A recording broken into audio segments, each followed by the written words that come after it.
السلام علیکم ورحمت الله وبرکات. ګران کتونکو، یو ډیر ضروری او ډیر اهم مسله ده.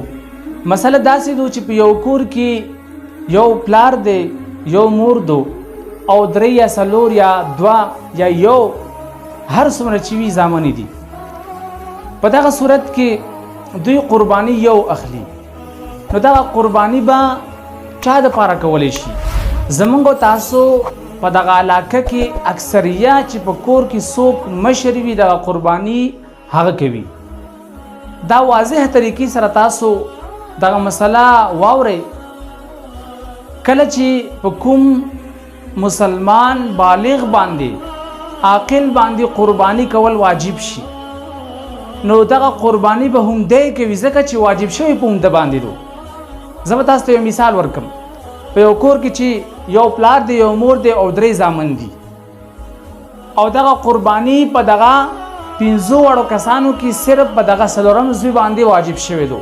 یعنې دی چې دی هغه نصاب ته د مال رسېدلی دی، قرباني هم دغه بچي واغستله. نو زمونږ تاسو په علاقو کې اکثریت داسې کېږي چې دغه قرباني بچی واخلي، ځکه چې په ده باندې واجب وه، او دغه قرباني والد صاحب یا والده وکړي یا مشر ورور وکړي یا نیکه وکړي. نه، دغه قرباني به همدغه کس دپاره کولی شي یا همدغه کس پې کوي چې کم کس باندې قرباني کول واجب وي. داسې نه چې دغه زوی دی مالک نصاب دی او د قرباني واغستله او په ده باندې دغه قرباني کول واجب وو، خو لیکن دغه قرباني نیکه وکړله یا مور وکړله یا پلار وکړله یا کشر ورور وکړله، یا چې دی کال په کال ځان له یو نمبر ایښی وي. زمونږ تاسو په معاشره کې اکثریت داسې کېږي.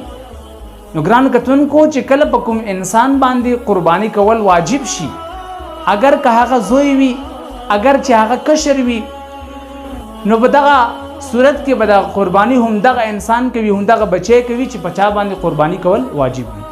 واخر دعوانا ان الحمد لله رب العالمین.